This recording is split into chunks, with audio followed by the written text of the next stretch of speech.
मंगलमय मंगल करण वीतराग विज्ञान नमो ताहि जाते भय अरहंतादि महा करि मंगल करि हो महान ग्रंथ करन को काज जाते मिले समाज सब पावे निज पद राज।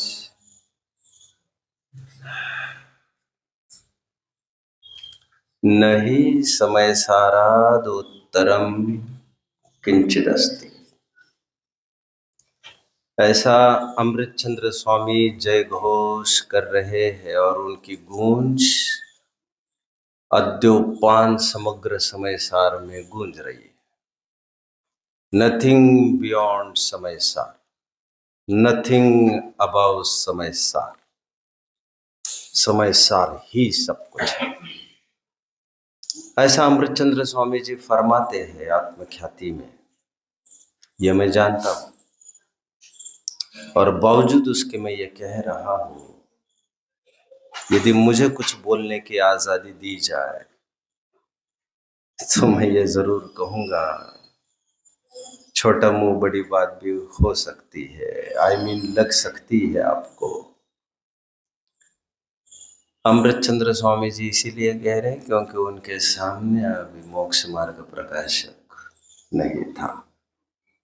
यदि मैं कहना चाहूं तो मैं फिर से दोहरा देता हूं इस बात को, मोक्ष मार्ग प्रकाशक से सुंदर ग्रंथ हो नहीं सकता। और मैं सुंदरता का क्राइटेरिया भी निश्चित कर रहा हूं कि जो हमारे समझ के माकूल हो, जो हमारी भूमिका के अनुरूप हो, वह बहुत हाई फाई भाषा हो, बहुत हाई फाई व्याकरण हो। मेरा क्राइटेरिया यह नहीं है सुंदरता का। और टोडरमल जी की बातें सीधी अपील कर जाती है, अंदर से झकझोर तो देती है। मैंने इसे सैकड़ों बार पढ़ा है और फिर भी तमन्ना है हजारों दफे इसको पढ़ा जाना चाहिए। आप लोग जरूर इसका रसास्वादन करना, अमृत पाशन प्राशन करना। Anyway, coming back to my topic, जाते जाते एक बात कह देता ही हो। कुछ कृतियां ऐसी होती है जो अधूरी रह जाती है लेखक के द्वारा, वक्ता के द्वारा।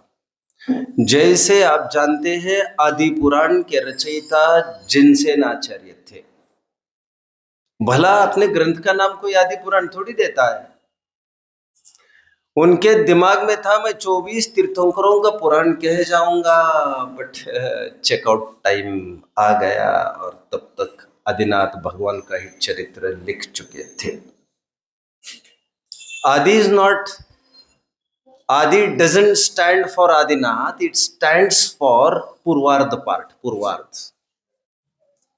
फिर उन्हीं के शिष्य जिनसेन स्वामी उन्हीं के शिष्य जिनसेन स्वामी के गुणभद्राचार्य, उनको ये लगा गुरुजी की भावना पूरी तो होनी चाहिए और इसीलिए उन्होंने दूसरे तीर्थंकर से लेकर 24वें तीर्थंकर तक का लिटरेचर पूरा किया और उसको नामांकन किया Uttar Puran. This is the post interval show, this is part 2, scene 2 of this act.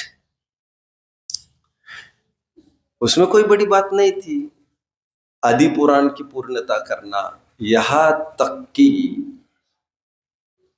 Pushpadant आचार्य ने महत उपकार किया षटखंडागम को प्रारंभ करके, बट अनफॉर्चुनेटली वे जीव बंद तक ही वे अपना प्रकरण पूरा कर पाए। मतलब 6 खंड में से पहले खंड का कुछ 10वां 12वां हिस्सा ही पूरा कर पाए पुष्पदंत। लेकिन उससे भी फर्क नहीं पड़ा हमें, क्योंकि भूत बलि जी ने उसे भी पूरा किया और सटखंडागम हमारे तुम्हारे हाथ में है। पुरुषार्थ सिद्धि उपाय की टीका टोडरमल जी ने प्रारंभ की थी, पूरी नहीं कर पाए तो डजंट मैटर, दौलत राम जी कासलीवाल ने इसे भी पूरा किया। परंतु मोक्ष मार्ग प्रकाशक लिखने के उपरांत विद्वानों की पूरी मीटिंग बैठी और हजारों मीटिंग्स बैठी कि भैया पूरा कौन करेगा, और एक जन भी उस पर कुछ बोला नहीं। बट मोक्ष मार्ग प्रकाशक की सुप्रीमनेस आपको पेश कर रहा हूं, और बहुत जन इस बात को जानते हैं। जयचंद जी छाबड़ा के कोर्ट में इस बात को लाया गया था कि आप सरी के जिन्होंने 10-12 असाधारण ग्रंथों की रचनाएं की है, टीकाएं की है, तो आप तो इसे मोक्ष मार्ग प्रकाशक को पूरा कर लीजिए। और उन्होंने उत्तर दिया था, हमारी इतनी बुद्धि नहीं, मेरी इतनी बुद्धि नहीं है कि पंडित जी की अधूरी वाणी को मैं पूरा करूं। एकदम फर्स्ट क्लास और फैंटास्टिक ग्रंथ है, जिससे आप रेलिश हो सकते हो और जीवन में आपकी अनुभूति की पुट डाल सकते हैं। एनीवे, मैं मेरे विषय की ओर बढ़ता हूँ। हमारा बेहद सुंदर विषय चल रहा है, उभयाभासी मिथ्या दृष्टि का। मैं इसे थोड़े कक्षात्मक रूप से पढ़ा रहा हूँ और 5 पॉइंट्स हम देख चुके हैं। आई थिंक लगभग 11-12 पॉइंट्स होंगे, ऐसा मुझे लग रहा है। 5 पॉइंट्स को मैं पुनः दोहरा देता हूँ। पहली बात तो उसका यह कहना था कि मार्ग 2 है। टोडरमल जी कह रहे थे कि मार्ग 2 नहीं होते, उनका निरूपण 2 क्या कितने ही प्रकार से हो सकता है। दूसरा बिंदु था कि दोनों को उपादेय मानता है। टोडरमल जी कह रहे थे, जब दोनों है ही परस्पर विरुद्धता सहित, तो दोनों को एक कमरे में रखोगे कैसे? एक आएगा तो दूसरा आएगा ही नहीं, तो दोनों को उपादेय मान रहे हो, बट दोनों परस्पर विरुद्धता लिए हुए, यह संभव नहीं है, प्रैक्टिकल नहीं है, स्ववचन बाधित दोष है। तीसरा बिंदु था कि वो व्रतशील संयम को व्यवहार समझता है और शुद्धात्मा के अनुभवन को निश्चय समझता है। टोडरमल जी से कह रहे, किसी द्रव्य भाव का नाम निश्चय, किसी द्रव्य भाव का नाम व्यवहार ऐसा नहीं होता। वस्तु का नाम निश्चय व्यवहार होता भी नहीं है। वस्तु का वस्तु की तरफ से, अपनी तरफ से कथन किया जाए वह निश्चय होता है। वस्तु का सहयोगी वस्तु की तरफ से कथन किया जाए वो व्यवहार होता है। अर्थात कथन पद्धति को नए कहते हैं। और थोड़ा और पीछे जाकर बैकफुट पर खड़े रहकर बात करो तो ज्ञान की देखने की पद्धति को नए कहते हैं। इसलिए नए ज्ञानात्मक अथवा कथनात्मक होते हैं, ऐसी बात कही थी।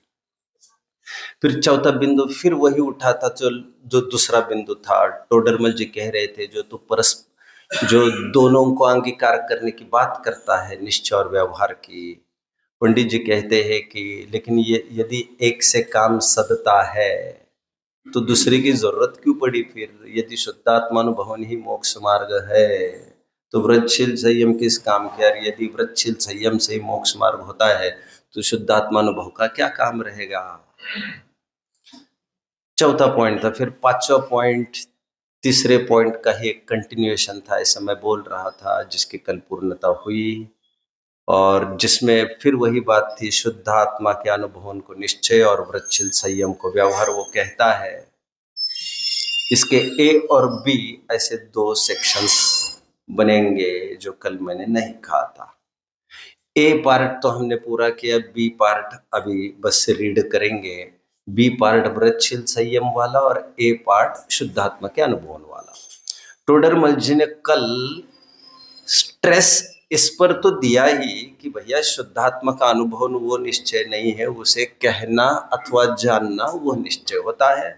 ये तो पूर्ववत बात थी, रिपीटेड बात है ये। बट नई बात उन्होंने ये कही, जो शुद्धता का तुम अनुभव करते हो वो वैसा नहीं है जैसे जैसे सिद्ध भगवान पर्याय में शुद्ध हुए। यहाँ पर शुद्धता का आशय कुछ और है। तुम स्वयं अभी पर्याय में अशुद्धता धारण किए हो और वैसी शुद्धता यहाँ पर संभव नहीं है। स्वभाव से अभिन्न और प्रभाव से भिन्न, ऐसे शुद्धता का अर्थ यहाँ समझना चाहिए। मैं बारंबार आपको इस बात को कहता जा रहा हूँ और शायद अंतिम बार कह रहा हूँ। मैं ये कह रहा हूँ, शुद्धता के अनेक अनेक अर्थ बताए गए हैं और अन्यत्र वे संभव भी है, योग्य भी है और सब कुछ ठीक है।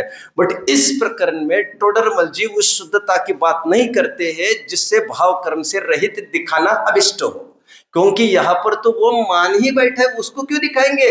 करेला और नीम चढ़ा, उसी का जहर क्यों चढ़ाएंगे? और तो इस बात से वे थोड़े दूर ही रह रहे हैं, सावधानी बतौर वे इस कहने से थोड़ा बाज ही आ रहे हैं।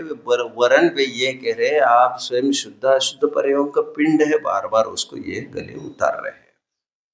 कल जाते जाते मैंने प्रवचन सार की 189th गाथा ली थी, 189 कहते हैं उसे हिंदी में, बहुत लोग नहीं समझते इसलिए मैंने इंग्लिश में कहा, जिसमें कहा गया था कि शुद्ध निश्चय से आत्मा राग आदि का करता है।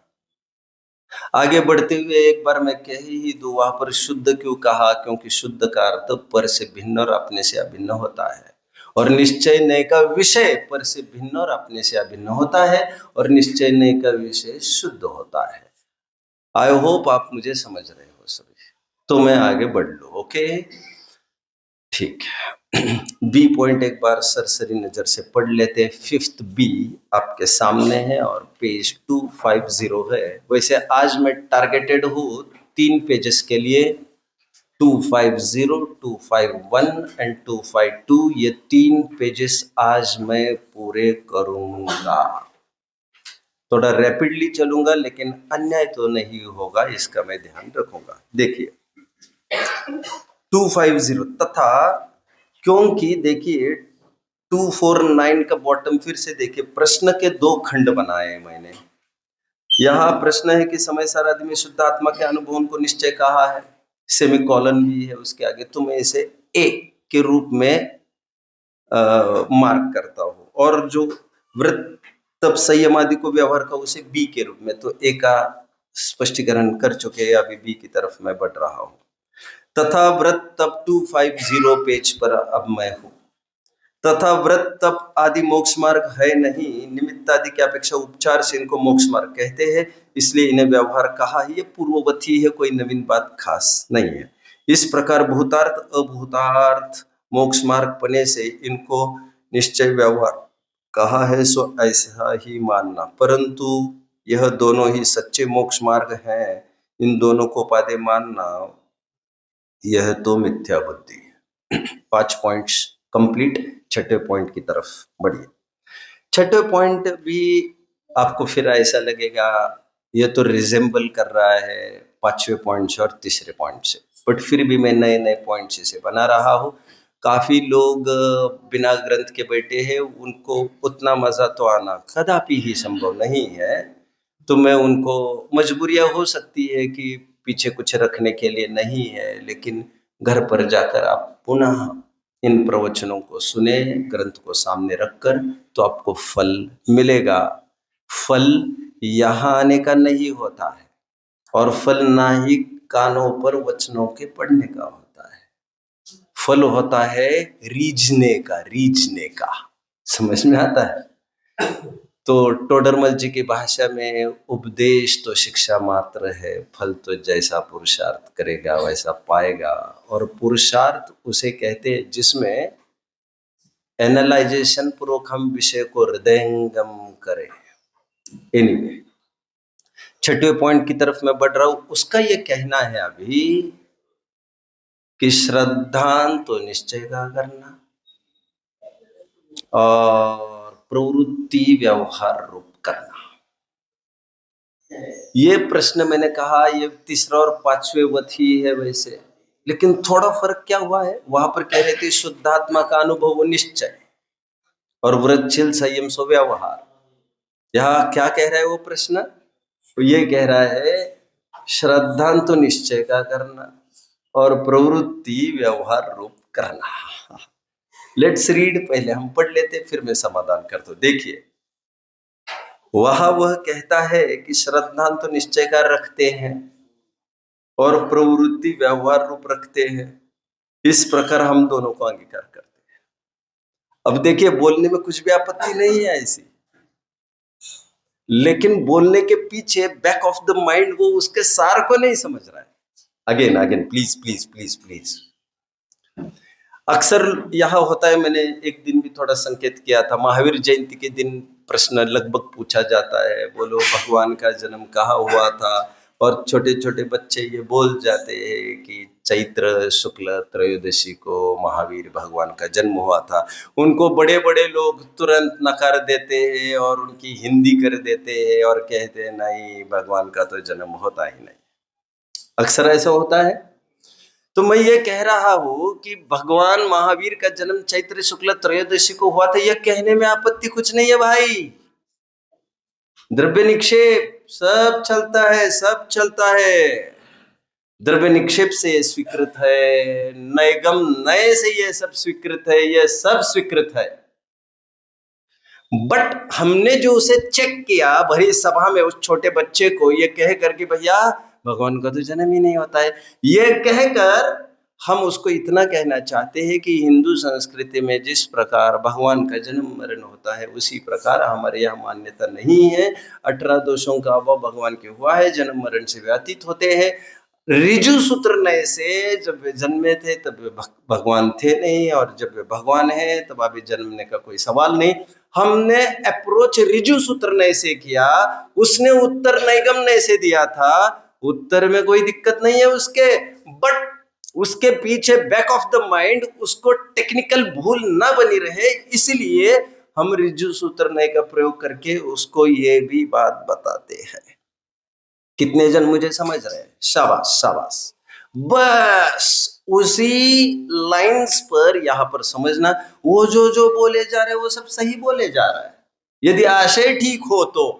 बट जैसा वो बोल रहा है वो आशय ठीक नहीं समझता है, और ऐसे बोलने में आशय विपरीत हो सकता है, इसलिए उसको आशय को ठीक करना चाहते हैं, उसके पीछे उसको वर्डिंग्स को भी ठीक किया जा रहा है। अगेन उसका प्रश्न है श्रद्धांत तो निश्चय का करना, और प्रवृत्ति तो व्यवहार रूप करना। ऊपर से देखने पर तो ऐसा कुछ भी अटपटा नहीं लगता है, बट अभी टोडरमल जी उसे ये कह रहे हैं कि भैया यदि एक ही नए का श्रद्धान करते हैं तो इसे एकांत मिथ्यात्व कहते हैं। मिथ्यात्व के 5 भेद पढ़े होंगे आप लोगों ने, विपरीत एकांत विनय के, संशय अज्ञान को नहीं। अभी टाइम नहीं है मुझे एनालाइज करने का उसे, बट एकांत मिथ्यात्व को ही हम दूसरी भाषा में क्या कहेंगे? मिथ्या एकांत। अभी थोड़ा मैं आपको ये भी बता दूं, 4 पॉइंट्स में आपके सामने रखूंगा, एक्सरसाइज करने को टाइम नहीं मिलेगा, एक्सरसाइज आप घर पर करते रहना। उससे पूर्व एक प्रश्न, भैया आप शास्त्री हो? आप नहीं हो तो मैं किसे पकड़ो? अब दोनों के अलावा कोई है? आप हो। शाबाश, बहुत अच्छा। यू शुड प्राउडली से कि मैं शास्त्री हुआ हूं। एनीवे, क्या वस्तु अनेकांतमयी है कि इसमें कोई कंडीशंस अप्लाइड है? प्लीज, मैंने साफ प्रश्न पूछा है, फिर ये मत कहना पंडित जी घुमाते हैं और अपने मन की कहते हैं। मैं ये कह रहा हूं वस्तु अनेकांतमयी है, क्या इसमें भी कोई कंडीशंस अप्लाइड है? वस्तु एकांतमयी है, उसमें तो कंडीशंस अप्लाइड है, लेकिन अनेकांत में कंडीशंस अप्लाइड है? शाबाश, this is what I wanted. I think Saman Bhadracharya Dev का एक प्रसिद्ध छंद है, अनेकांतोप्यनेकांत प्रमाणनय साधना, अनेकांतो प्रमाणाते एकांतोर्पितार नयात। अनेकांत भी अनेकांतात्मक बताया गया है जैन दर्शन में, मतलब अनेकांत भी मिथ्या हो सकता है, एकांत भी सम्यक हो सकता है और अनेकांत भी मिथ्या हो सकता है। इसकी विवेचना I think you will get in परम भाव प्रकाशक नए चक्र, वहां पर विस्तृत विवेचन मिलेगा। एक्सरसाइज में अभी यहां से कराऊंगा। 4 बातें आपको समझने की है। सम्यक एकांत, मिथ्या एकांत, सम्यक अनेकांत और मिथ्या अनेकांत। 4 बातें भैया, please will you repeat, please please. अरे अभी तो गाड़ी अंदर भी नहीं बढ़ाई है मैंने। अब्सेंस ऑफ माइंड, क्या बात है भाई, क्या बात है। चलिए आप बोलिए। मिथ्या एकांत, सम्यक एकांत और मिथ्या अनेकांत, सम्यक अनेकांत। ठीक है, इसके उदाहरण मैं अभी आपको देता हूं। आत्मा का हित मोक्ष ही है। ये जो ही वर्ड है ना, ही एवकार का सूचक, वो नए का सूचक होता है। लेकिन आत्मा का हित मोक्ष ही है, यह बात सही है, होने से इसे सम्यक एकांत कहते हैं। आत्मा का हित विषय भोगों में ही है, संसार में ही है, बीवी बच्चे इकट्ठा करने में ही है, आदि आदि आदि आदि, सोशलिज्म में ही है। ये हो गए मिथ्या एकांत। आत्मा का हित मोक्ष में भी है। मतलब मोक्ष में भी है, थोड़ा थोड़ा यहां भी है, थोड़ा थोड़ा वहां भी है। कुछ यहां है वो वहां नहीं है, जो वहां है वो यहां नहीं है, दोनों डिग्री पर हमारे हाथ है। इसे कहते मिथ्या अनेकांत। भी शब्द लगाने मात्र से वो अनेकांत का सूचक नहीं होता। तो इसका सम्यक अनेकांत कैसे होगा? सम्यक अनेकांत कैसे होगा इसका? सुनिए ध्यान से, बोलिए बोलिए प्लीज। आत्मा का सुख मोक्ष ही है, अन्य कुछ नहीं है। शाबाश। लेकिन इसमें किसी को ये लग सकता है कि इसमें भी तो आया नहीं। आत्मा का हित मोक्ष ही है, अन्य नहीं।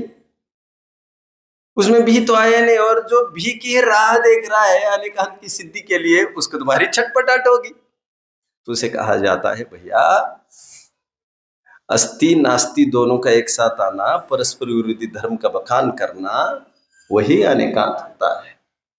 हर जगह ही आना जरूरी नहीं, हर जगह भी आना जरूरी नहीं। एक लाइन में परम भाव प्रकाशक नए चक्र की ही कोट करके कहता हूं, बहुत सुंदर लाइन है। हर जगह ही हटाग्रह दुराग्रह का प्रतीक नहीं होती है, कहीं कहीं वो दृढ़ता का भी प्रतीक होती है। भी हर जगह अनेकांत का प्रतीक नहीं होती, कहीं कहीं वो ढुलपुल होने का भी प्रतीक हो सकती है। इसलिए हम ही को नहीं मानते और हम भी को मानते। ऐसे समझने वाले इस बात को समझे कि अनेकांत भी मिथ्या हो सकते हैं और एकांत भी सम्यक हो सकते हैं। I think it is clear. Clear?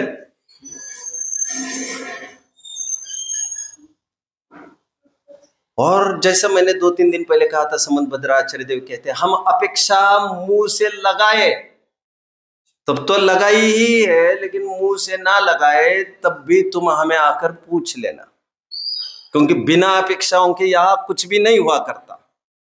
तो हम कदाचित ही ना लगाए तब भी तुम्हें समझ लेना चाहिए, आत्मा नित्य ही है। कि जगह कोई आत्मा नित्य कहे, आत्मा नित्य है, तो उसके दिमाग में ही बैठा है, पेपर पर नहीं आ पाया है। और भावनाओं को तो हम कदर करेंगे ना, हम तो जैन धर्मावलंबी है। खैर, मैंने 4 बातें कही।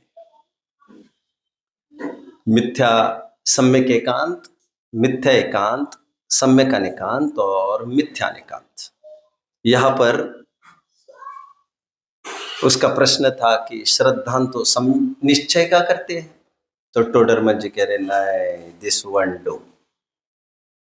श्रद्धांत तो निश्चय व्यवहार दोनों का होना चाहिए। ऐसे क्यों कह रहे, ध्यान से सुनिए।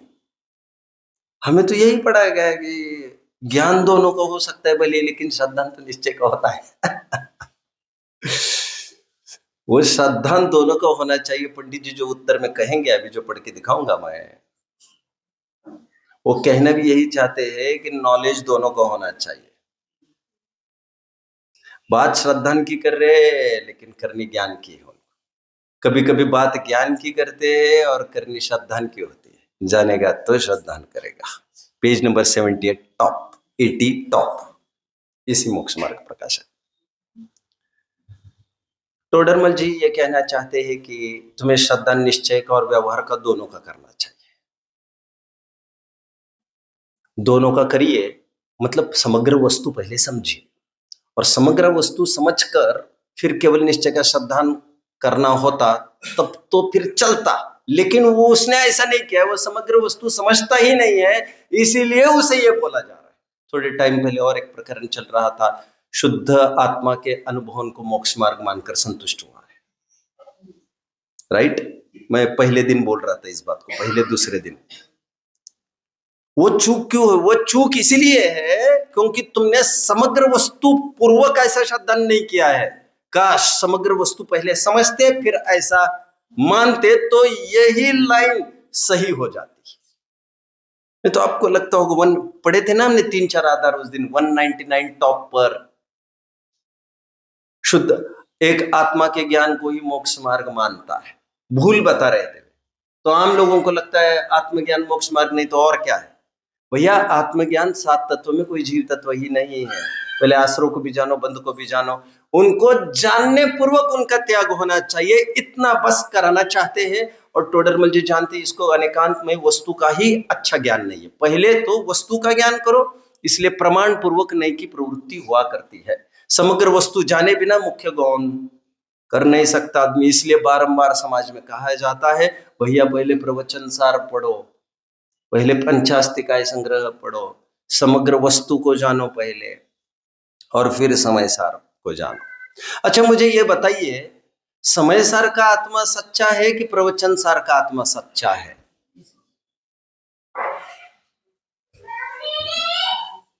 क्या उत्तर है आपका? बोलिए बोलिए बोलिए बोलिए। प्रवचन सार का आत्मा सही, आत्मा मतलब विषयभूत, जो विषय आत्मा की चर्चा की है, प्रवचन सार का आत्मा सही है कि समय सार का आत्मा सही है? सही उत्तर जो देगा तो मैं मानूंगा। इनाम देने की बात मैंने नहीं कही। कोई बताएगा? मैं बताता हूं, बोलिए please please please please please. सब वहां पे क्योंकि वस्तु व्यवस्था सिद्ध करनी है प्रवचन सार में, तो यहाँ दृष्टि के विषय को सिद्ध करना है समय सार। मैं लाइन बोलता हूं अभी, देखो दो टुक बात सुनना चाहते हो तो सुन लो। सत्यार्थ आत्मा का निरूपण करने वाला तो प्रवचन सार ही है। वो निरपेक्ष सत्य की चर्चा करता है और समय सार सापेक्ष सत्य की चर्चा करता है। समय सार प्रयोजन की सिद्धि के लिए यह अटेम्प्ट उसने किया है। प्रवचन सार में प्रयोजन की सिद्धि की हम बात नहीं करेंगे, हम विषय तो दिखाए तुम्हें। इसलिए अमृतचंद्र स्वामी जी ने समय सार की टीका लिखते समय उनको टीस थी बार बार इस बात की, इसलिए उन्होंने तीसरी गाथा में अपनी टीस को पूरा कर दिया और वस्तु को, समग्र वस्तु को दिखाने की कोशिश की। जयचंद जी छाबड़ा तो पूरे समय सार के पूरे एंटायर में सब जगह कहते जा रहे भैया पर्याय को भूतार्थ कहा, मतलब वो है ही नहीं, ऐसा नहीं समझना, वो है तो उसको गौण करके बात की जा रही है। सब सर्वत्र जयचंद जी छाबड़ा समग्र वस्तु को दिखाने में लगे हैं, क्योंकि वे जानते हैं कोई सांख्य वेदांत जैसे हालत ना बिगड़ जाए इसकी, क्योंकि सांख्य वेदांत तो ऐसा मानते ही है।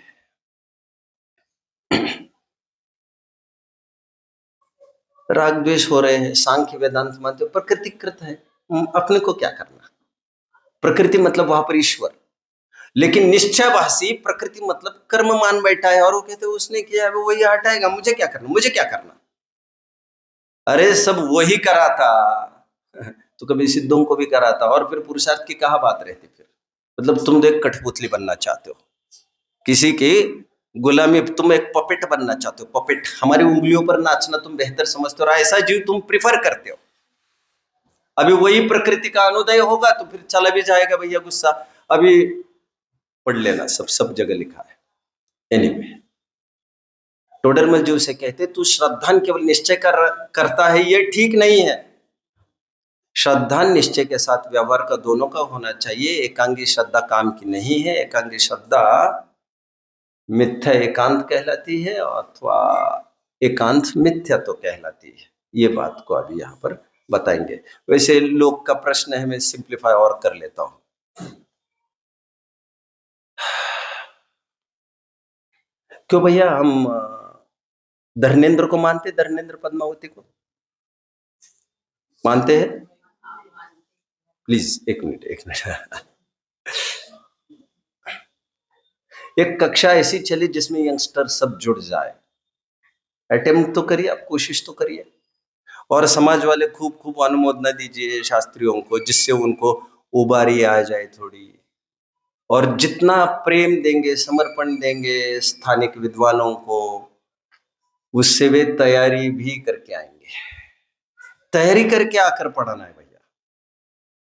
मैंने एक बार कहा था, मुझे आज भी नमोकार मंत्र पढ़ाना है तो I give 2 to 3 hours. If you get 16 hours to cut a tree, if anyone will give me 16 hours to cut a tree, I will spare 12 hours in sharpening my axe. यदि मुझे कोई उदाहरण अच्छा नहीं है, ये मैं जानता हूं, लेकिन कहावत जैसी वैसी मैं बता रहा हूं। यदि मुझे कोई 16 घंटा दे दे पेड़ काटने के लिए, तो पहले 12 घंटे तो मैं अपने कुल्हाड़ी को धार करता रहूंगा। That is my preparation. That is my preparation. And those people who are failing to prepare are preparing to fail. चलिए आइए आइए, विद्वानों को बहुत सीखने मिलता है भैया, बहुत सीखने मिलता है, और स्पेशली उन श्रोताओं से जो श्रोता खूब प्रश्न पूछते हैं। और मैं आज जो यहाँ पर खड़ा हूँ वो बहुत कुछ एक श्रोताओं के ही कारण हो, जो ऐसे ऐसे प्रश्न पूछते थे, ऐसे सालों बीत गए और आज मैं यहाँ हूँ। हमें उन श्रोताओं से कुछ भी नहीं मिलता जो हमें हाँ मिलाते, जो चैलेंज करे, हमें चैलेंज, जो इतने प्रश्न पूछे कि हम रात भर सोए ही नहीं आधार ढूंढने में। ऐसी मेरी कई रातें गई है। मैं आभार व्यक्त करता हूँ परोक्ष रूप से उन श्रोताओं के प्रति जिन्होंने मुझे सोने भी नहीं दिया। मैंने बड़ी ईमानदारी से इसके साथ बहुत ईमानदारी की। एनीवे, श्रद्धान भैया निश्चय और व्यवहार दोनों का चाहिए, नहीं तो एकांत मिथ्या तो हो जाएगा। इसको पहले एक पैराग्राफ पढ़ लेते हैं, कम सुन। देखिए, वह वो कहता है कि श्रद्धान तो निश्चय का रखते हैं।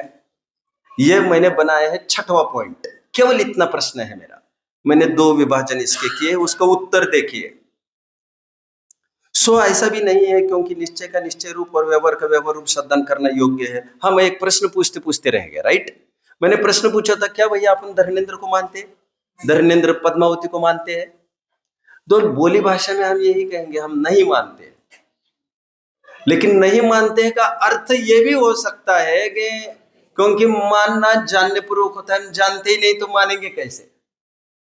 तो मानते तो है हम, लेकिन हम ऐसा मानते हैं वे हमारे काम के नहीं।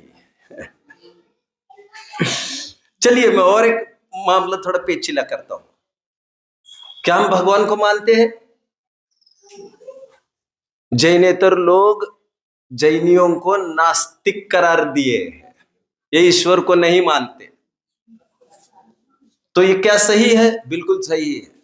ईश्वर को हम कर्ता रूप नहीं मानते, लेकिन सर्वोच्च आत्मिक अवस्था है ऐसा तो हम मानते ही है। मतलब उनके हयाती अपेक्षा तो मानते हैं, लेकिन जैसा तुम कह रहे हो ऐसा नहीं मानते। तो स्यादवाद में सब कुछ संभव है, सब कुछ संभव है। श्रीमान भाई, अब जगह दिख रहे हो तो कुछ प्रश्न पूछ लेता हूं, ये है कि नहीं है? है या नहीं है? सुनिए जरा, ये है भी ये नहीं भी है। ये हाथ है और पैर नहीं है। हमारे हर है में नहीं बैठा है, बैठा है। अच्छा ये बताइए, ये हाथ है या नहीं? मामला फिर पेचीदा कर दिया। फिर ये दाया हाथ है, बाया हाथ नहीं है। मतलब ये है भी और नहीं भी है। अब लोगों को इतना अटपटे लगते ये नहीं है कि कुछ जादू करके दिखाने वाले, शायद जादू करके दिखाने वाले। अरे भैया यही जादू है और दूसरी कुछ भी नहीं है। माथा ठनका बौद्ध गुरुओं का, जब एक शब्द की बात हो गई। पहले दिन क्या बोल रहे थे वे पहले दिन ये बोल रहे थे लामा, क्या कहते उनके, दलाई लामा। जो लामा होते उनके लामा, वो ये कह रहे थे पहले दिन कि जैनियों का माथा फिर गया है। कभी तो कहते हैं और कभी तो कहते नहीं। डिक्शनरी में स्याद्वाद का अर्थ ढूंढेंगे तो आपको मिलेगा शायदवाद, अनिर्णयात्मक बात करते। डिक्शनरी में भी गलत छपा है।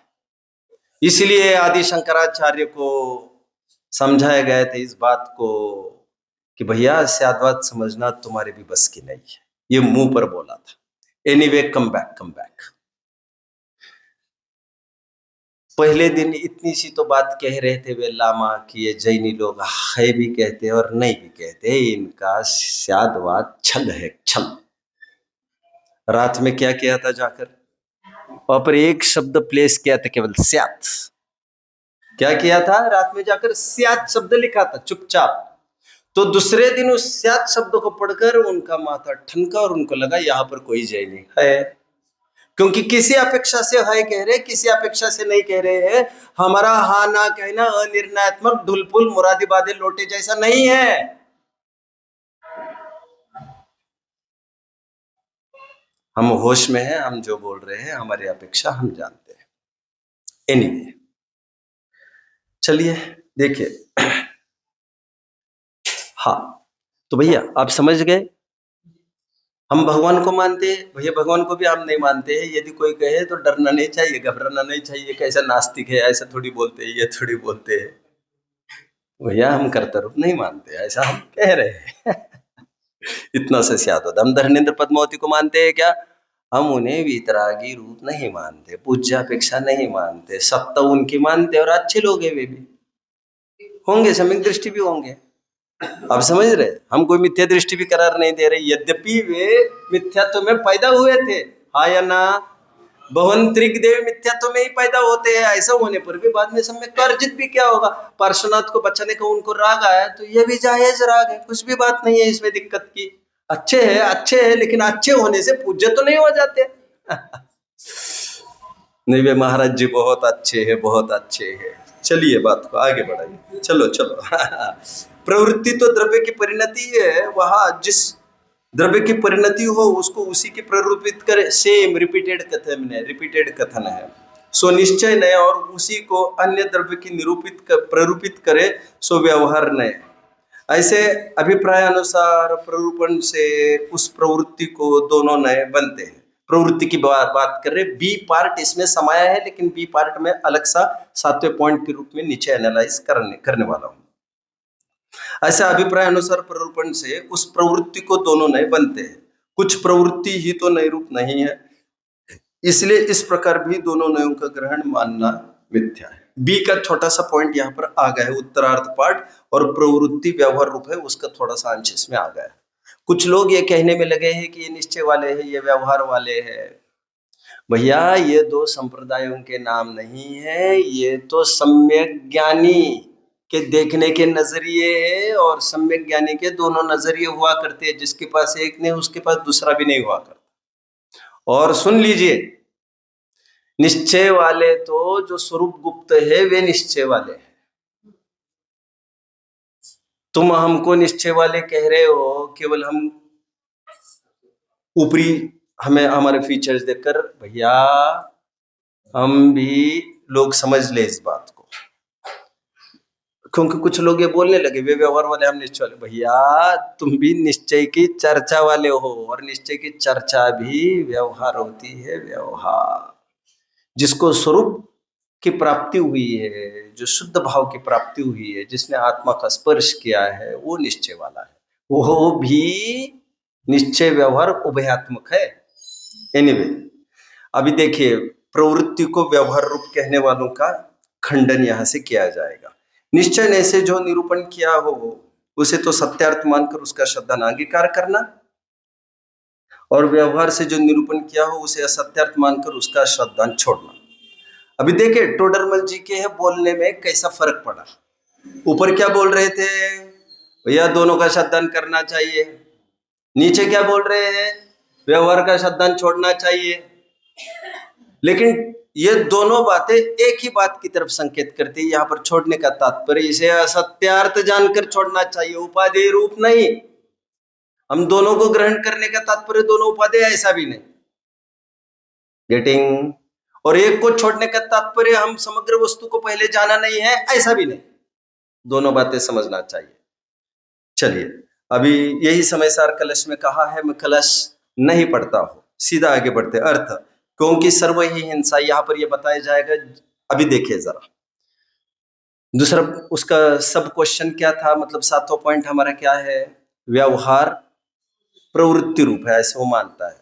हालांकि ऊपर टोडरमल जी कहते हैं कि भैया कोई प्रवृत्ति व्यवहार रूप नहीं हुआ करती, उस प्रवृत्ति को उसी रूप से कहना निश्चय और अन्य रूप से कहना व्यवहार है। इसलिए मैं 2-3 दिन से कह रहा था ये व्रतशील संयम निश्चय है कि व्यवहार है, तो मैं ये कह रहा था इसे जड़ की क्रिया कहना निश्चय है और इसे मोक्ष मार्ग कहना वो व्यवहार है। प्रवृत्ति तो निश्चय व्यवहार नहीं होती, ये बात हो चुकी। लेकिन अभी किस पर स्ट्रेस देंगे, देखिए वे ये कहेंगे जो व्यवहार प्रवृत्ति रूप है ऐसा तुम कह रहे हो और व्यवहार को उपादेय जान रहे हो, तो व्यवहार उपादेय नहीं होता है, क्योंकि ग्रंथ में साफ साफ ये कहा है कि जैसे अशुभ भाव है उसी प्रकार शुभ भाव भी अध्यवसान होने से, बहिर्लक्ष्य परिणाम होने से, अपराध होने से वे भी मोक्ष मार्ग नहीं होते हैं। ये मोक्ष मार्ग है, ऐसी स्थापना तुम्हें छोड़ना चाहिए। ये दो बातें यहाँ से कही जाएगी। देखिए, क्योंकि सर्व ही हिंसादि व अहिंसा, थोड़ा रैपिडली चल रहा हूं है ना, क्योंकि सर्व ही हिंसादि व अहिंसादि में अध्यवसाय है। गेटिंग? अध्यवसाय मतलब मिथ्या कल्पना। हालांकि कोई मिथ्या दृष्टि को ही ये हिंसा और अहिंसा के भाव होते हैं, ऐसा नहीं। इसलिए मिथ्या मान्यता वर्ड भी किसी दायरे में मैं कर रहा हूं, यह समझना चाहिए। समझ रहे आप लोग? चतुर्थ गुण स्थान को भी हिंसा और अहिंसा का भाव होता है, तो वो भी अध्यवसाय है किसी निगाह से, क्योंकि वो भी विपरीत कल्पना ही तो है। बट ऐसा होने पर भी एक ट्रेंड हो गया है कि विपरीत कल्पना हम मिथ्यात्व के इष्ट अनिष्ट भाव को ही कहेंगे। कायदे से जो चौथे पांचवें गुण स्थान की इष्ट अनिष्ट मान्यता वो भी विपरीतता ही है, क्योंकि वस्तु तो इष्ट है भी नहीं। बट श्रद्धान अपेक्षा इष्ट अनिष्टता को अध्यवसाय कहने का एक प्रचलन है जो समय सार से चल पड़ा, ऐसा समझना चाहिए। शुभ भाव अथवा अशुभ भाव कोई भी हो, दोनों अध्यवसाय है, समय सार में कहा है, उसी को कोट कर रहे हैं। क्योंकि सर्व ही हिंसादि व अहिंसादि में अध्यवसाय है, सो समस्त ही छोड़ना, ऐसा जिनदेव ने कहा। इसलिए मैं ऐसा मानता हूं कि जो पराश्रित व्यवहार है सो सर्व ही छुड़ाया है। और वे 3 गाथें तो आपको याद आ ही रही होगी कि अशुभ भाव लोहे की बेड़ी है, शुभ भाव सोने की बेड़ी है। कहतम होदि सुशीलम जन संसारम पवेशेदि। वो जब संसार में ही प्रविष्ट कराती है, वो सुशील कैसे हो सकती है? ये दोनों कुशीलों को मैं छोड़ता हूं, क्योंकि ये दोनों पराधीनता को लिए हुए हैं। संत पुरुष एक परम निश्चय ही को भले प्रकार निष्कंप रूप से अंगीकार करके शुद्ध ज्ञान घन रूप निज महिमा में स्थिति क्यों नहीं करते? एक पीड़ा भी व्यक्त की है, मतलब जो व्यवहार प्रवृत्ति रूप कह रहा था उसमें कौन से पॉइंट का खंडन कर रही है? व्यवहार को जो अंगीकार करने योग्य है उस पॉइंट का खंडन कर रही है।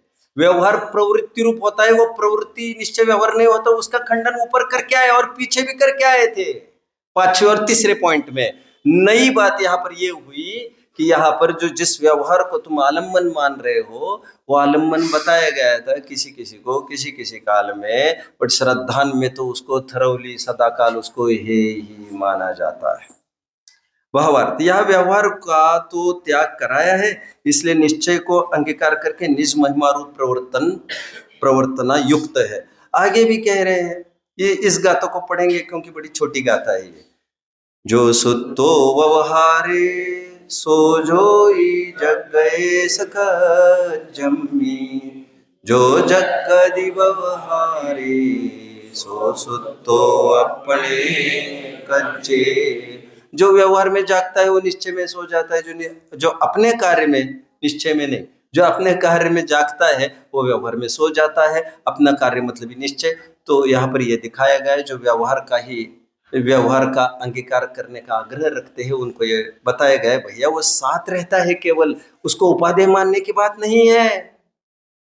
जब निश्चय का आलम्बन होगा तो जितनी कचास होगी उस कचास के निमित्त से कुछ शारीरिक क्रियाएं भी होगी, उस कचास को शारीरिक क्रिया को व्यवहार कहा।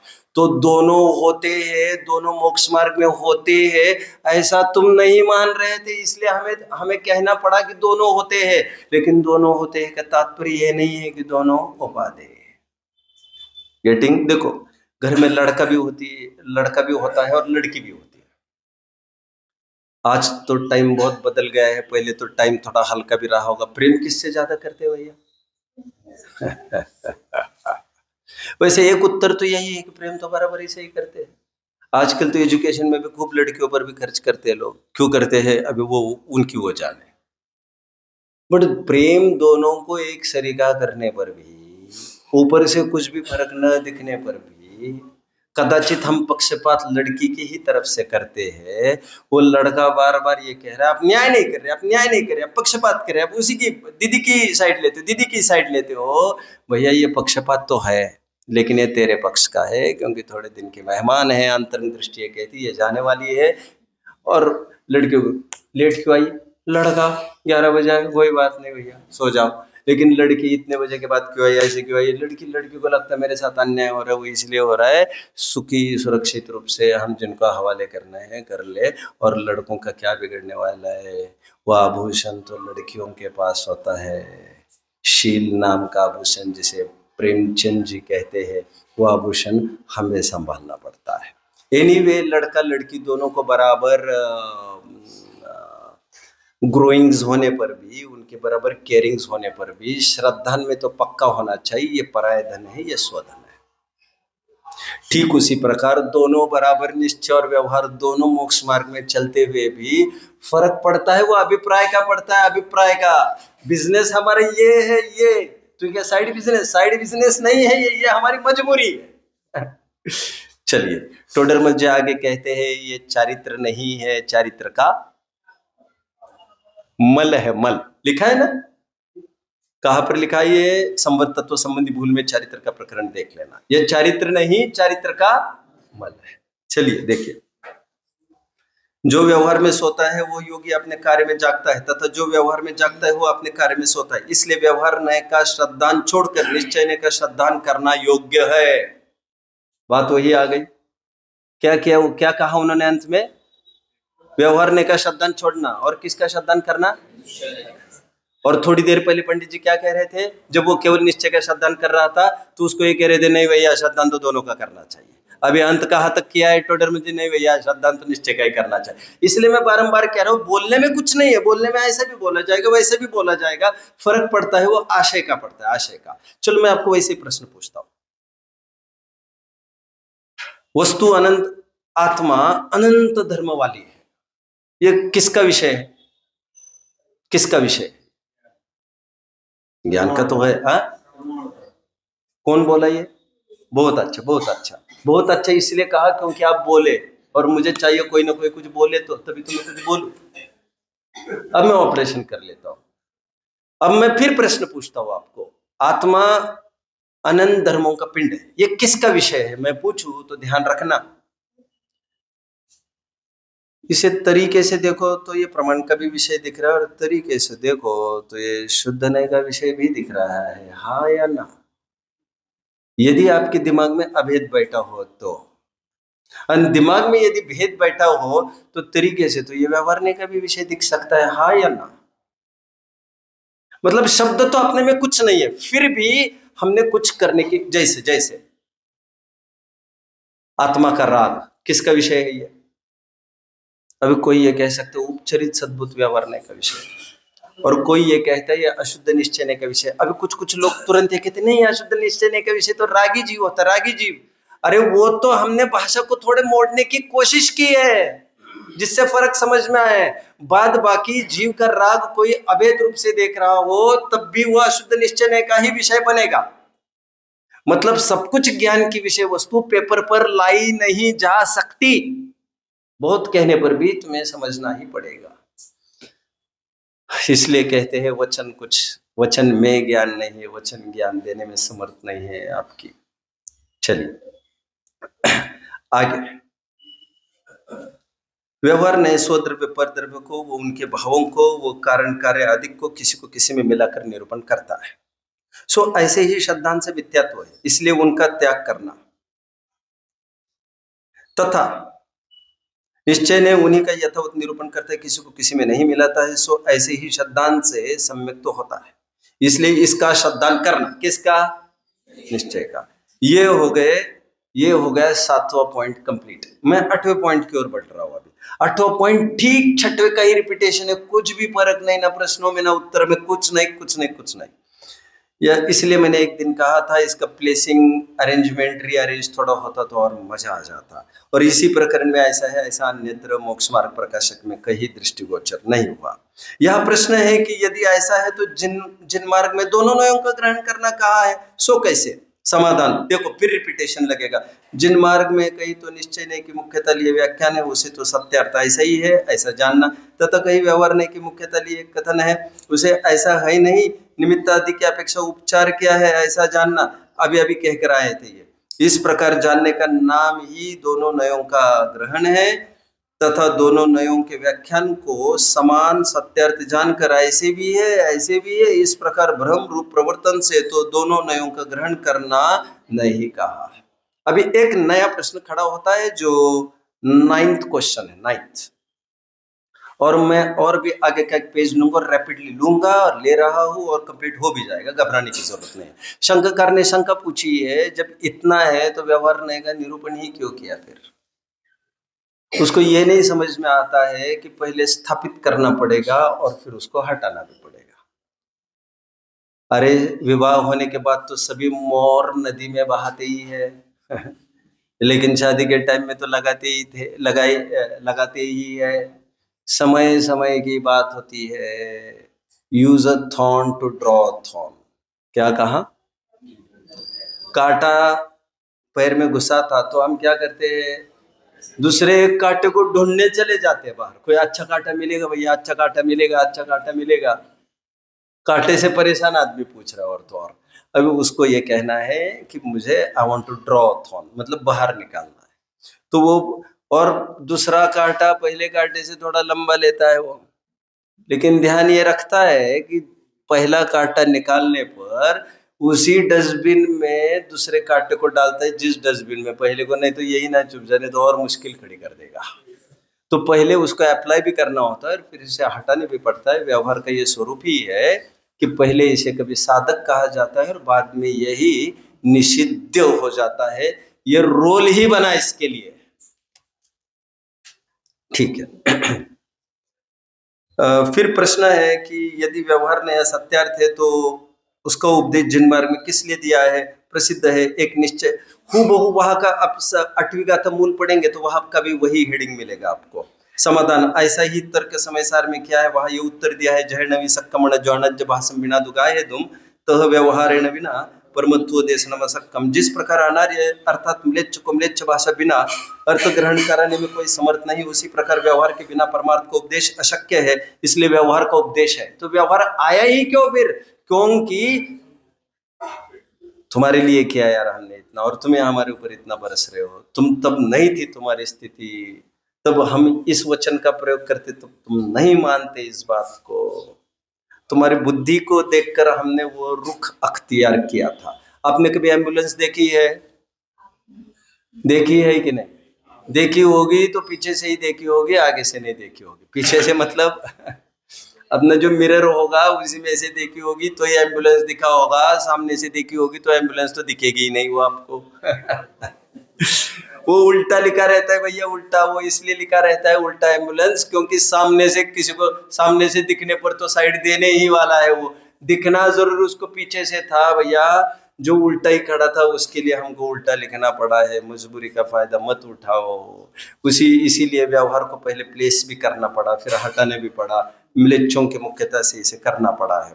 अभी 252 पेज में एंटायर स्क्रिप्ट आपको यहाँ दे रहा हूँ, शायद पढ़ूंगा नहीं। 3 प्रकार के व्यवहार जिनवानी में बताए गए हैं। पढ़ भी सकता हूँ, बंद करने की जल्दी ना करें। 3 प्रकार के व्यवहार जिनवानी में बताए हैं। शंका करके शंका हुई, ये 10वां प्रश्न। शंका करके शंका हुई, आपने कहा ये तो ठीक कि व्यवहार का प्रयोजन क्यों किया है, तो टोडरमल जी कह रहे हैं क्योंकि म्लेच्छों को मुख्य करके, क्योंकि उनको व्यवहारिक कहते रहेंगे तो उनको आत्मा आत्मा ही कहते रहेंगे, वो याद कर लेना चाहिए, वो समझ में नहीं आएगा। इसके लिए हमें थोड़ा सा नीचे उतरना पड़ा है, तो मजबूरी का तुम फायदा मत उठाओ। तो उसका ये कहना, अच्छा जरा मुझे बता कर दिखा सकोगे आप कि व्यवहार किस प्रकार कार्यकारी है। हूबहू थनिकन विदस्विगाता की मिलेगी, मतलब सेम फ्लो यहाँ पर उठाया टोडरमल जी ने, तो वहां पर भी सेम उत्थानिकन विदस्विगाता की। हाँ, लेकिन और एक बात पीछे कर गई है, व्यवहार ने म्लेच्छों के लिए स्थापित किया है, बट उसे ज्ञानियों को उसका अनुसरण करने योग्य नहीं है। न अनुसर्तव्यो, ये मजबूरी में बताया गया एक मार्ग है, कोई इसको उपादेय के रूप में इसी को नहीं जान लेना। ठीक है, मुझे याद आ रहा है एक किराएदार था और वो कमरा खाली ही नहीं कर रहा था। 25 साल बीत गए थे उसको, रूल्स के तहत क्या करना भैया, ये खाली ही नहीं कर रहा है। तो उसको सोचा कि एक गुंडे को बीच में लिया जाए, गुंडा ये काम कर सकता है, अपन कहा कर सकते हैं। तो गुंडे को पहले बुलाया, भैया ये काम करना, उसको हटाना है, मतलब सुपारी। तो सुपारी तय हुई, बोले वाह वाह, आप 2 करोड़ का प्रॉपर्टी और आप मुझे क्या 2 लाख देना चाहते हैं? ऐसा नहीं होगा सेठ जी, मैं 50 लाख बराबर लूंगा और एडवांस लूंगा, क्योंकि आपका तो कोई ठिकाना नहीं है। तो 50 लाख पहले तो अकाउंट में ट्रांसफर करा दिया। अरे कोई बात नहीं, अभी मेरा वर्ड है और मैं करूंगा जरूर करूंगा, आपका काम जरूर करूंगा। लेकिन जब मैं वहां पर जाऊंगा किराएदार को हटाने में, तो किराएदार तो मुझे पूछेगा ना तुम क्यों हटा रहे हो। तो उसके लिए पहले तो आप एक काम करो, कमरा मेरे नाम पर करो, तभी तो मैं उसको हटा सकूंगा यार, ऐसे कैसे हटा सकूंगा। तो फिर मैं उसको दिखा सकूंगा, मैं इसका मालिक हूँ, मैंने खरीदा है, चलो बाहर निकलो। अभी आप समझ गए होंगे, आगे कहने की कोई जरूरत नहीं है। व्यवहार को हमने जो बीच में खड़ा किया था, वही कहीं हमारा अवरोध ना बन जाए। पंचास्तिका संग्रह की बहुत सुंदर गाथा है समापन की, वहां पर एक उत्थानिका, वहां पर कहते हैं, अब हम ये सिद्ध करते हैं कि व्यवहार भक्ति, पंच परमेष्टि की व्यवहार भक्ति मोक्ष मार्ग में परंपरा कारण है। क्या क्या उत्थानिका है? अब हम ये सिद्ध करते हैं कि पंच परमेष्टि की व्यवहार भक्ति मोक्ष मार्ग का परंपरा कारण है। तुरंत आगे की एक गाथा, उसकी उत्थानिका देख लीजिए क्या लिखा है। वहां पर ये लिखते हैं, अब हम ये सिद्ध करते हैं कि पंच परमेष्टि की व्यवहार भक्ति साक्षात मोक्ष मार्ग में अंतराय है। अंतराय जैसे शब्द का प्रयोग किया है। जो कभी साधक होता है वही कभी निश्चित हो जाता है, व्यवहार का स्वरूप ही ऐसा कहा है। अभी देखिए 3 प्रकार का व्यवहार ग्रंथों में बताया गया है, प्लीज गैदर योर अटेंशन। 3 प्रकार का व्यवहार का है, वो कैसा कहा है देखो। कभी तो भिन्न वस्तुओं को जोड़कर कथन करता है, 1। कभी तो अभिन्न वस्तुओं का ही भेद करके दिखा देता है, 2। ये दोनों व्यवहार जो मैंने कहे वो वस्तु स्वरूप अपेक्षा है। तीसरा व्यवहार थोड़ा अलग जाति का होगा, वो मोक्ष मार्ग अपेक्षा होगा। इसकी चर्चा मैं करते आ रहा हूं। पहला व्यवहार कौन सा बताया? 2 वस्तुओं का एक रूप कथन करना, भिन्न वस्तुओं का अभेद रूप कथन करना, जो असद्भुत व्यवहार नहीं करता है। दूसरा व्यवहार कौन सा बता रहे? जो अभिन्न वस्तु, एक वस्तु उसका 2 रूप, मतलब अनेक रूप कथन करना, ये ज्ञान वाला, दर्शन वाला, संसारी, मुक्त आदि, ये कौन सा नहीं है? यह सद्भुत व्यवहार नहीं। व्यवहार इस प्रकार वर्क करता है केवल वस्तु स्वरूप में। तीसरा और व्यवहार कह रही है, व्रतशील संयम को मोक्ष मार्ग कहना, ये तीसरा व्यवहार। 3 प्रकार के व्यवहार को प्लेस कर रहे। तीसरा व्यवहार कहां से आए? वो वस्तु स्वरूप अपेक्षा नहीं है, वह मोक्ष मार्ग अपेक्षा है। वस्तु स्वरूप अपेक्षा नहीं है का तात्पर्य झूठा ही है नहीं कह रहा हूं मैं, वस्तु में लागू नहीं होता है सच, वो मोक्ष मार्ग में ही लागू होता है। यद्यपि मोक्ष मार्ग भी एक वस्तु है, बट कहना ये चाह रहा हूं मैं कि अन्य 5 द्रव्य में घटित नहीं होता। तो ये 3 प्रकार के व्यवहार बताए हैं। 252 पेज पढ़ लेना। फिर समाधान ये किया जा रहा है ये कहकर कि भैया 2 वस्तुओं को भले एक रूप कथन किया, लेकिन फिर भी कोई असमान जाति द्रव्य रूप जीव को ही जीव न मान बैठे, परिचय कराने के लिए कराया था। निश्चय जीव तो उसमें जानने देखने वाली एक वस्तु ही है। आगे सेकंड में ये कहा गया कि हमें मजबूरी में भेद करना पड़ा ज्ञान दर्शन चारित्र वीर्य, क्योंकि लेकिन वस्तु को सर्वथा भेद रूप ही नहीं जान लेना, क्योंकि वे प्रदेश तो वे ही है उनके। कोई ऐसा नहीं है कि जैसे दो द्रव्यों का बीच में अत्यंत अभाव है, वैसे वस्तु में और गुण में, वस्तु में और अपने पर्याय में अत्यंत अभाव होगा। उनमें कौन सा अभाव होता है जी? राइट, शाबाश, मजा आ गया, मजा आ गया, मजा आ गया। प्रवचन सार की विषय वस्तु है, इसमें तो अतत भाव होता है, इसमें स्वरूप केवल अलग होता है, प्रदेश अलग अलग नहीं होता। और वैसे वैसे विचार किया जाए तो एक गुण का रूप बचे हुए अनंत गुणों में होता है, उनको तद्दन जुदा नहीं किया जा सकता किसी अपेक्षा से, ये सब एक भी है। तो ये सब बताया गया। और तीसरा ये बताया गया कि वृक्षशील संयम को हमने मोक्ष मार्ग कहा, वो निमित्त की तरफ से कहा, क्योंकि अंदर का मोक्ष मार्ग दिख सकता नहीं, इसलिए उपचार से ऐसा कहा है। लेकिन ये उसका खुरचन है, मैल है, एक्चुअल बात नहीं है। जैसे शुगर फैक्ट्री के बगल से गुजर, शुगर फैक्ट्री है यहाँ आसपास, ओ महाराष्ट्र में ज्यादा है ये, तो कोई बात नहीं। जब भी शुगर फैक्ट्री से के आसपास कोई गुजरा है कभी, गंदी स्मेल आती है, और उससे हम निर्णय क्या करते हैं, यार जरूर शुगर फैक्ट्री है। स्मेल आ रही थी मोलेसिस की। Molasses is a chemical released in the fields. कुछ केमिकल जो बाहर निकले सल्फर ट्रीटेड वगैरह, उसकी गंध आई, तो हमने ये तय किया कि यहाँ शुगर फैक्ट्री है, उससे निर्णय कर रहे हैं शुगर का, जो कि वेस्ट प्रोडक्ट है। बगैस तो फिर भी बिकता है मार्केट में, मोलेसिस तो बिकता भी नहीं है, लेकिन खेती वालों को वो कार्यकारी हो जाता है, तो उनको काम को हो जाता है। उसी प्रकार व्यवहार हमारे मोक्ष मार्ग के लिए भले ही कार्यकारी नहीं है, लेकिन सामने वालों को पहचान आदि के लिए वो कार्यकारी बन जाता है। बट वह ध्यान रखना, वह वेस्ट प्रोडक्ट है, वेस्ट प्रोडक्ट। यदि इम्प्यूरिटी अंदर में नहीं होती तो ये भी नहीं दिखता। शुद्धता के कारण बाहर की क्रियाएं हो रही है, ऐसा नहीं। ये जो क्रियाएं हो रही है उसका निमित्त कारण अंदर की अशुद्धता, वो शुभ भाव है, यद्यपि अशुभ भाव नहीं, वो शुभ भाव है। तो ये वेस्ट प्रोडक्ट है। उत्तर उत्तर अशुभ भाव भी हटता जाएगा, ये क्रिया भी खत्म हो जाएगी। पूर्ण निश्चय की प्राप्ति अरहंत सिद्ध कर लेते, वहां पर व्यवहार का कोई औचित्य नहीं रहता। का तात्पर्य ना शुभ भाव होता है, ना शारीरिक कोई ऐसी क्रिया, क्योंकि शरीर भी वहां पर कहाँ रहता है। ओम नमः। 252 पेज आपको घर पर पढ़ना है, 253 ऑनवर्ड्स मैं कल सुबह लूंगा।